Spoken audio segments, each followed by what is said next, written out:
अस्सलाम वालेकुम, welcome back to my YouTube channel. आज मैं आपसे शेयर करूंगी मज़ेदार सा आलू का पराठा बनाने की रेसिपी। जैसा कि आप सबको पता है कि बकरा ईद का सीज़न चल रहा है और उसी रेफरेंस से हर घर में कोई ना कोई रेसिपी बन रही है। और अगर आप बहुत ज़्यादा गोश्त खा खा कर थक गए हैं तो इस रेसिपी को फॉलो करें, आपको बहुत ही ज़बरदस्त सी ये रेसिपी मिलने वाली है। तो चले बनाना स्टार्ट करते हैं। आलू का पराठा बनाने के लिए यहाँ पर मैंने तकरीबन आधा किलो आलू लिए थे। आलूओं को मैंने क्यूब्स में काट दिया था और बॉईल होने तक मैंने इसे पकने के लिए रख दिया था। तो जैसे ये थोड़े से तकरीबन 10 से 15 मिनट में ये गल जाएंगे। और गलने के बाद मैंने इसका जो पानी था वो निकाल दिया था और मैशर की मदद से इसे अच्छी तरह से मैश कर लेते हैं।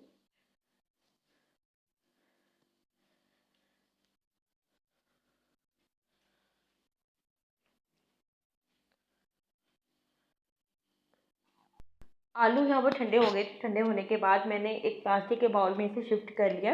ठंडे करने के बाद ही आपने शिफ्ट करना है। तकरीबन दो दो टेबल स्पून मैं इसमें ऐड करूँगी रेड चिली पाउडर के।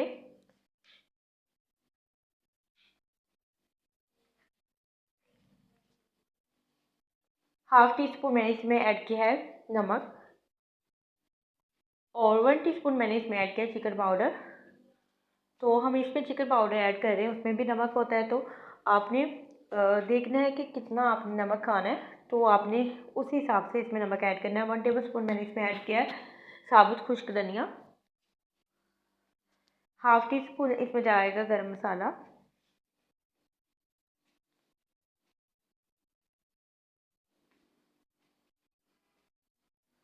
और थोड़ा सा इसे स्पाइसी बनाने के लिए और इसमें कलर ऐड करने के लिए मैं इसमें ऐड करूँगी सब्ज़ मिर्चें, जो कि मैंने तकरीबन 1 टेबल स्पून भर के इसमें ऐड की हैं। और इसे मैंने थोड़ा सा क्रश करके रखा हुआ था। और 1 टेबल स्पून ही मैं इसमें ऐड करूँगी पुदीने का पेस्ट। इससे इसमें खुशबू भी अच्छी आएगी और इसका थोड़ा सा कलर भी अच्छा आ जाएगा। एक मीडियम साइज़ का मैंने यहाँ पर प्याज काट दिया था और बिल्कुल मैंने ऑमलेट साइज़ में इसे काटा है, थोड़ा सा बारीक काटा है। बहुत ज़्यादा मोटा आपने इसमें प्याज नहीं ऐड करना, इस तरह से आपका जो आलू का पराठा है वो टूट सकता है। तो आलू को यहाँ पे मैं अच्छी तरह से मिक्स कर लूँगी। आपने तब तक इसे मिक्स करना है जब तक तमाम चीज़ें यहाँ पर अच्छी तरह से मिल ना जाए। और जहाँ पर आपको लगे कि थोड़ा सा मैशर से आलू मैश नहीं हुआ, तो उसे आप हाथों की मदद से अच्छी तरह से मैश कर सकते हैं।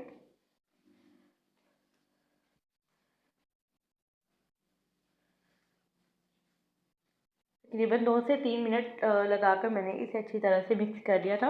और यहाँ पर तमाम जो आलू का मसाला है वो तैयार हो गया है। और अब हम आलू का पराठा बनाने की तैयारी करते हैं। आलू का पराठा बनाने के लिए हमें यहाँ पर आटे के पेड़े चाहिए, जो कि मैंने छोटे नॉर्मल साइज़ के बिल्कुल छोटे से पेड़े मैं यहाँ पर बना रही हूँ। अगर आप थोड़ा सा भारी खाना चाहते हैं, वज़नी खाना चाहते हैं पराठा, तो उस हिसाब से आप बनाएं, लेकिन मेरे घर में थोड़े हल्के बनाए जाते हैं। उसकी स्टफिंग भी इतनी बहुत ज़्यादा हैवी नहीं होती। और जितना पराठा आपका पतला और स्टफिंग जो है वो नॉर्मल होगी, तो उस हिसाब से आपका जो पराठा है वो एक तो बहुत ज़्यादा क्रिस्पी बनेगा, उसमें टेस्ट भी बहुत अच्छा आएगा। तो इसी तरह एक पेड़े को मैं अच्छी तरह से यहाँ पर बेल लेती हूँ रोटी को, और एक साइड पे रख देंगे। और फिर इसी तरह से दूसरी रोटी को भी बेल लेंगे।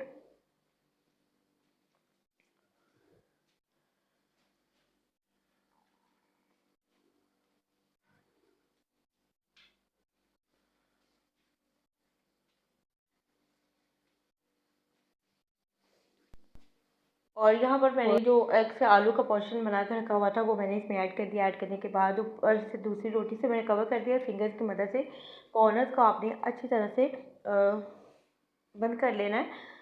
हाथों की मदद से कर लें, उंगली की मदद से कर लें, तो लेकिन इसके कॉर्नर्स को बंद होना चाहिए, ताकि जब हम इसको थोड़ा सा बेलें या हाथ पर इसको थोड़ा सा रोटी को करें, तो उसकी वजह से आपका जो स्टफिंग है वो बाहर नहीं आनी चाहिए। तवे पर मैंने यहाँ पर घी लगा दिया था और आँच को मैंने मीडियम पर कर दिया था। और पराठा जो है वो मैंने बेल कर इस पर डाल दिया। थोड़ी सी इसकी एक साइड थोड़ी सी पकती है, तो दूसरी साइड पर हम थोड़ा सा घी लगाकर इसकी साइड को पलट लेंगे।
तो इसकी एक साइड जो है वो पक चुकी, मज़ीद इसे हम दोबारा इसकी साइड को पलटेंगे।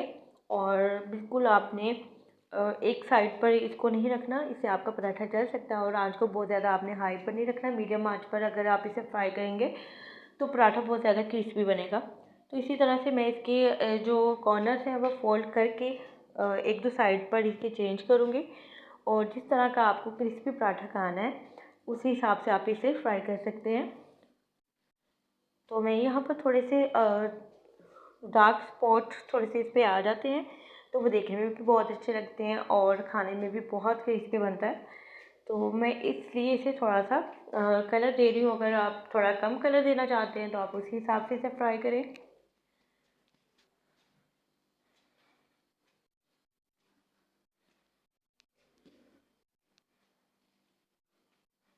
तो बस हमारा यहाँ पर आलू का पराठा ऑलमोस्ट डन हो चुका है। अब मैं इसे किसी भी प्लेट पे निकाल लूँगी। और साथ मैंने इसको आलू के पराठे को आप चटनी के साथ भी इसे सर्व कर सकते हैं। मैं इसको आलू के साथ, जो कि मैंने आलू तैयार करके रखा था, उसके साथ मैं इसे सर्व करूँगी। और ये पराठा बहुत ही ज़बरदस्त बना है। आप इसे ज़रूर ट्राई कीजिएगा और वीडियो को फॉलो कीजिएगा और अपना फीडबैक लाजमी दें। और दुआ में याद रखें। अल्लाह हाफ़िज़।